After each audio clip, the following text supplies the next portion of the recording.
All right, guys. So let's talk about how I got 249,548 subscribers in less than 90 days. And I was able to get this shiny golden plaque in the same time frame. So basically, what happened was I was stalled, right? My YouTube growth was stalled. And this was a pretty frustrating problem that I had, right? So I was getting around 10K subscribers, sometimes up to like 20K subscribers a month. And I was pretty much stuck there for a long time. It would fluctuate a little bit, but I was stuck around there for a long time. And I basically just felt like I had plateaued, right? I just hit a point in the channel, like hit kind of like a ceiling, that I just could not grow above, basically. And yeah, YouTube growth just hit a ceiling and numbers wouldn't budge. At the start of 2024, for instance, we had about 600K subs. That was after 4 years of YouTube, somewhere around there. And yeah, I was just frustrated. And around the start of 2024, we made a goal that we were going to hit 1 million subs by the end of the year. Okay, and this was a pretty audacious goal. And when we first made this goal, like, it was like, there's no way we're gonna make this because it was pretty much like 500,000 subscribers in a single year, right? And we were pretty much like doubling our channel. And as the year went on, the leadership team, we were kind of like, yeah, we're not really on track to meet the goal, not even close. And yeah, we were basically gonna miss it by a mile. Okay. And I kind of had a choice, right? At that point, I could have just been like, we're going to miss it, but then we'll hit it in Q1 or Q2 of the next year, right? Like, we'll just wait a little bit longer. But honestly, guys, like when you set a goal, you really need to try to hit that goal, especially if it's an important goal. If it's a little goal, what like some that's not that important, like, okay, whatever. But if you set an important goal, you need to do everything you can to hit it. And that's exactly what I did. So with just a few months left in 2024, we were miles away from hitting 1 million subscribers. I mean, we were due to hit it probably in March or April of 2025. And we were just like we probably weren't going to hit it. And what I decided to do was a 90-day challenge. So the reason I did a 90-day challenge is because I found that our growth had pretty much plateaued on YouTube, and we were kind of like, it seemed like we were hitting this wall. Like, if we would upload a new video and it did well, it would seem like the old videos would get less views. But if we would upload a new video and it didn't do well, it would seem like the old videos would just get more views. So it almost just like evened itself out, right? And it almost just seemed like YouTube just had a limiter, right? Like almost like an engine, right? Like a limiter on how fast you can go. And it almost seemed like YouTube had a limiter on the channel. And so we decided, you know what? We're going to test out some content to see if we can break through this glass ceiling, because the content that we were making, like, it worked really well for a long time, but it seemed like it was just getting a little bit stale, right? And so we decided we're going to test out some new content, test out some new hooks, some new titles, new intros, new thumbnail style during this 90-day challenge and see what sticks. And there was basically one overlooked factor that ended up making the difference, by the way, in hitting this goal. And I'll kind of show you where we were on the laptop as well. I'll just kind of scroll through here, kind of as I talk. I'll just like scroll through here from time to time. Um, but let's talk about like the actual numbers, right? So you can kind of see here on the analytics, I was getting like 700, 800 subscribers a day or so. And that was definitely not going to make it, right? We were not going to make it to our goal by the end of the year. 800 subscribers a day, let's just say, times 90 days, that would be 72,000 subscribers. So at that rate, we'd only have 72,000 subscribers in 90 days, and we would miss the subscriber goal by a long shot. Right. All right. So just had to let that boat pass very quickly. That boat sounded like a Harley. It was ridiculously loud. But anyways, there was a problem because I was getting around 800 subscribers a day, But it actually started to dip. It started to dip down to like 700 a day. And so we were actually going in the opposite direction. We already weren't going to make our goal and we started going in the opposite direction. So we were like, you know what? We have to do this 90-day challenge. So last 3 months of the year, we did the 90-day challenge. Okay. We were like, we're going to upload a video every single day and we're going to make this happen. Right. So I guess the lesson in this is that if you have a goal and not only are you not going to meet the goal, but you're actually dipping down, there's a downward trend, then that's a signal to you that you need to make a fundamental change, right? You need to change something. And so I guess that's like lesson number one. And that was a choice that I made. It was not a comfortable choice. You know, doing a 90-day challenge is taxing on the team. It was not a comfortable choice, but it was a choice we had to make. And so basically from October 1st to December 31st, we were doing daily upload. Okay. So I decided to do this 90-day challenge starting in October. So this is basically all of Q4. And the main videos on the Shane Hummus channel, they typically take like 5 days to edit or so. So they take a full week to edit per video. And the reason for that is because we typically add like a lot of animation to the videos. Now, animation, like if it wasn't for the animations, we could probably edit those same videos in 2 days, maybe 3 days max. But because of the animations, it takes a full 5 days.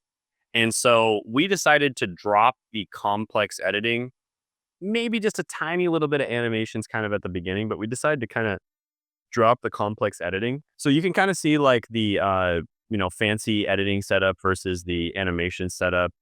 Just like an example of what those look like. You can see the timelines side by side here. And then also kind of what the video would look like side by side. And you can see like that's a lot less, right? And you would think like, wow, you're not doing all these fancy intros and fancy animations, your views are going to go down. And yeah, that would be a possible thing that could have happened. But actually, what ended up happening is because of the fact that we tried out so many different things, um, the views actually went up significantly. And I guess the big lesson here is that editing doesn't matter nearly as much as you think it does. Now, the reason we had all the fancy editing and the reason we were doing that is because we found a format that really worked for us. And we found an idea and kind of like a repeatable video format that worked really well. And so it made a lot of sense for us to do a lot of fancy editing at that point, right? But when we went back to trying to find other formats, because that particular format was getting a little stale, when we went back to find other formats that would be repeatable and would work, we decided to not edit nearly as much because when you're trying a bunch of different things out, it doesn't make sense to over edit the videos. It makes sense to just figure out what idea, what format works the best for you, focus on the things that actually matter. And then once you find the right idea, right format, that's when you increase the level of editing and the production quality. And so not only did we have like relatively lower level editing, but also our production quality was a little bit lower too. And you can kind of look at the analytics here. You can see the view count that we were getting before with high production quality, and then the view counts of some of the videos that we got after we started the challenge with quote unquote low production quality and kind of like low editing. What I learned here is something that I already knew, but I relearned it. And that is that you need to focus on what actually matters when it comes to getting views. And editing can be very time intensive, but it's not the most important thing when it comes to actually getting views. It's actually one of the least important things. The ones that we were actually shocked. Like some of the videos had extremely minimalist editing and they ended up doing really well. Like this one, for instance. I'll put it on the, on the screen right now. So yeah, lesson number 2, I guess, is that editing quality kind of has diminished returns, or diminishing returns beyond a certain threshold, right? You want to make it to a certain threshold of professionalism so that your content, the way I like to say it is you want to make sure that your content's not annoying, right? So you want to make sure your audio is good enough, your face is in focus, your background isn't too distracting, and your face is well lit, and that's about it, right? You need to get to a certain level of professionalism. And once you reach that threshold, then it doesn't really matter beyond that, right? Viewers care far more about your ideas than fancy transitions and, super crazy over edits, right? With that being said, once you find a format that you can repeat and do over and over again, you can make it a little bit better. You can optimize it by editing better, right? But that is a point where you get to where you're optimizing, optimizing is not the same as when you're trying to find something in the first place, because you have to have something to optimize in the first place, right? You can't optimize something that doesn't exist, right? So that's when you're finding a new video idea and finding a new format, it doesn't exist yet. You have to find it. And then once you find it, then you optimize it. And basically, one of the real growth drivers was, again, and I've said this a million times on the channel, but it's the icon method, right? Using the icon method to find the correct video ideas is an absolute game changer. I've made videos on the icon method. Maybe I'll throw them up on the screen. You can check them out if you'd like. Also, I have a really good resource on exactly how to use the icon method in the description and the pinned comment below with examples. So definitely check that out. It's a full resource on how to do YouTube. So icon method is the most important thing. The video idea is by far the most important thing when it comes to doing YouTube. And basically, we found a bunch of ideas that we thought could potentially work. And we tried them out in a bunch of different ways as well. And, a lot of the time, if I have a particular idea or a particular format, I'll usually make 3 different versions of it, right? I'll make 3 videos with maybe slightly different things, like maybe one with a good intro, one with a different thumbnail, but 3 different videos trying out that thing. So just as an example, I might make 3 different videos talking about certificate tier list, right? Or 3 different videos talking about the best IT certifications or something like that, right? Or the best cybersecurity certifications. And basically, the way the icon method works, I'll kind of show it on the screen like an example. You find a video that sucks and it's from a small channel and it does really well. And then you steal the idea and nothing else. And then you make a much better video. That's essentially how it works, right? So an example of one of the videos we tried out was 9 boring but high paying remote jobs, always hiring in 2025. So in this one, we were basically trying out a format where it's very common in the blog world and the website world, where it's basically this but that. So it's kind of like upside but downside, or downside but upside, right? So boring but high paying. So that's like downside but upside. And then whatever you're going to talk about. So we were trying out that format.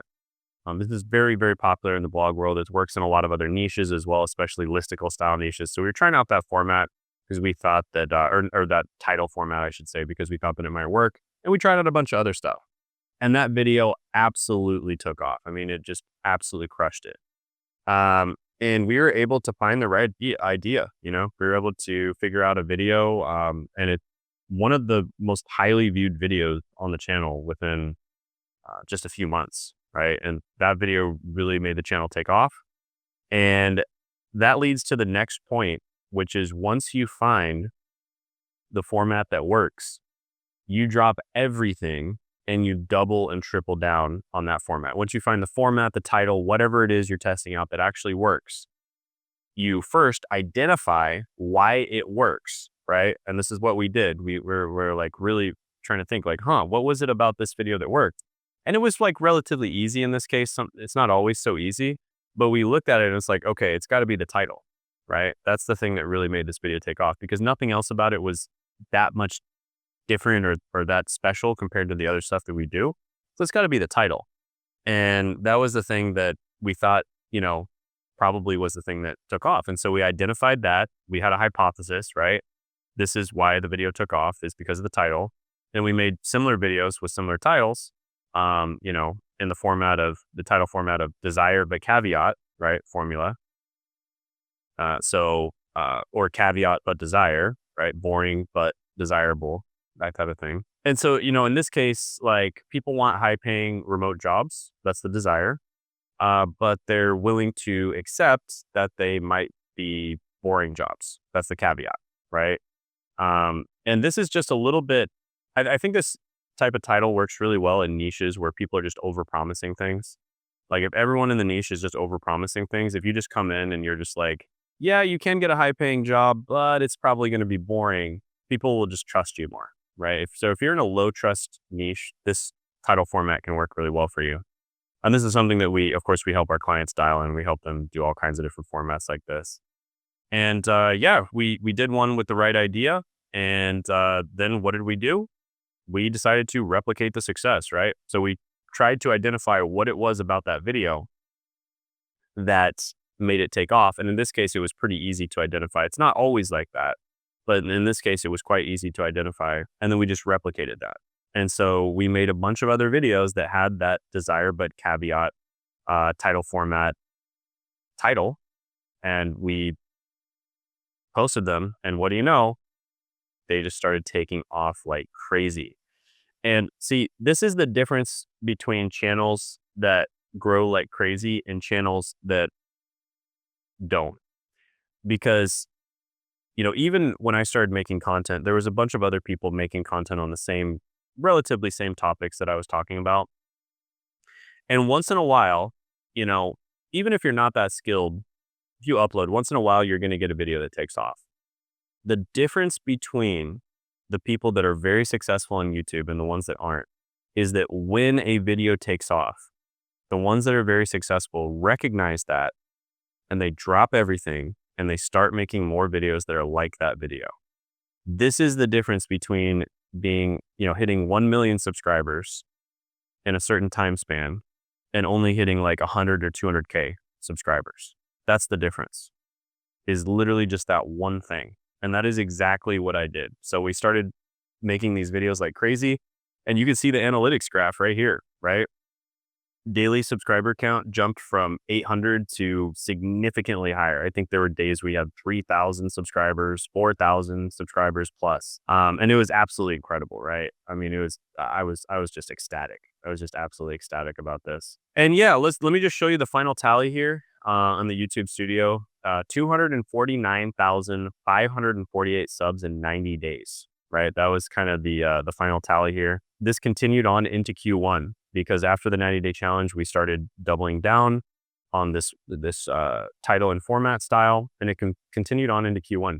Now, by the way, you might be thinking, oh, I should do this title and format style too. It doesn't work in every niche. Okay, this is something you got to test out. It may work in your niche, may not work in your niche, but it's definitely worth trying. This is the kind of thing that we help our clients do, right? And of course, if you have somebody who's kind of an expert looking at it, you're probably more likely to nail it much faster, right? So, yeah, we found a winning formula and we doubled and tripled down on it. And this is probably going to work for, months or even, potentially years, right? This format style until it becomes saturated. Everyone's probably going to start copying us at some point. It's going to become saturated. And then we'll go to the new thing, right? We'll start figuring out what the next, new format or new content style is. And, that might have something to do with, remote jobs, or maybe I'll move on to a new niche. Sometimes I just straight up switch niches, right? I've done that many times before, right? Who knows, right? That's the great thing about having a hybrid personal brand is you can actually do that anytime you want. So yeah, so this was basically the story of how we did it. Just to recap on this, we were not going to reach our goal of 1 million subscribers. We ended up missing the goal, by the way, by I think 3 to 5 days. I think we hit it on like January 3rd, January 4th, January 5th, somewhere around there. So we missed it by 3 to 5 days, but we barely missed it. We were going to miss it by like 3 to 5 months before we did the 90-day challenge. Okay. But we missed it by 3 to 5 days. And pretty awesome. It's great to, be able to get this plaque, right? This 1 million subscriber plaque right here. This thing is pretty awesome. And when we discovered, after doing the 90-day challenge, we tested out all kinds of different titles, formats, thumbnails, all kinds of different topics, subjects, etc. When we did that test and we found something that worked after our channel had been stagnating for a little bit, we immediately dropped everything and we doubled and tripled down on that thing that was working and just did it over and over again, right? And these were videos, by the way, that weren't that heavily edited. Right? Most of these videos took maybe 1-2 days max for our editors to edit. Right. And in the past, I've even had videos that popped off that took less than an hour to edit. Right. So they were not heavily edited videos at all. And they still popped off. And then once we had a good idea of what people wanted to watch, then we increased the level of editing, right? But that's how you're supposed to do it. It's not the other way. You don't increase the editing before you found an idea or format that people um, want to watch, right? You increase it after you found the idea or format, right? People get this mixed up. Uh, Creation versus optimization, right? In order to optimize something, you have to have created it first. You have to have discovered it and created it first. People get this mixed up all the time. And it's like they'll listen to some of the best people in the industry and they're like, "Oh, you need to start split testing thumbnails." And it's like that is the dumbest thing you could possibly do when you first start on YouTube. Like if any YouTube guru tells you you need to split test your thumbnails when you first start on YouTube, just immediately fire them. That is the dumbest thing you could possibly do because that is optimization. That is something you do once you already have a successful channel. That's when you start split testing thumbnails. Anyways, if you are there's basically two different types of people we work with. We work with YouTubers that want to treat YouTube like a business, really take it to the next level. So they're not spending all their time making YouTube videos. They hire out a team, they automate the team, they optimize everything. They get more views, obviously, but probably most importantly, actually make money, right? Make it into a sustainable business. So you're not on that, hamster wheel. We help people get to like 7 figures a year, at least on YouTube. Some YouTubers we work with get to 8 figures a year. And then the second type of person we work with is business owners, usually coaches, consultants, online service providers, agency owners that want to use YouTube as a method to get more clients and to build their brand. Okay, so those are the two types of people we work with. If you fall under one of those two categories, go ahead, apply for a call down in the description in the pinned comment below. If you're accepted for the call, it's basically a demo call where we will go over your current situation, figure out what your goal is, figure out how, like a plan to get from your current situation to your desired situation, and then see if we're a good fit to work together or not. And if we are, we're going to call with you. No pressure. We basically want to make sure that call is super valuable to you. So we give a ton of value away in the call, whether or not we end up working together. So apply for a call down in the description, the pinned comment below. I guess maybe I'll put a QR code up here too, in case you're watching on TV. And yeah, also check out this video right here if you haven't already of our client Sean, who got from 30K per month to 500K per month, over 500K actually, over 600K per month in less than 9 months. Have a good one.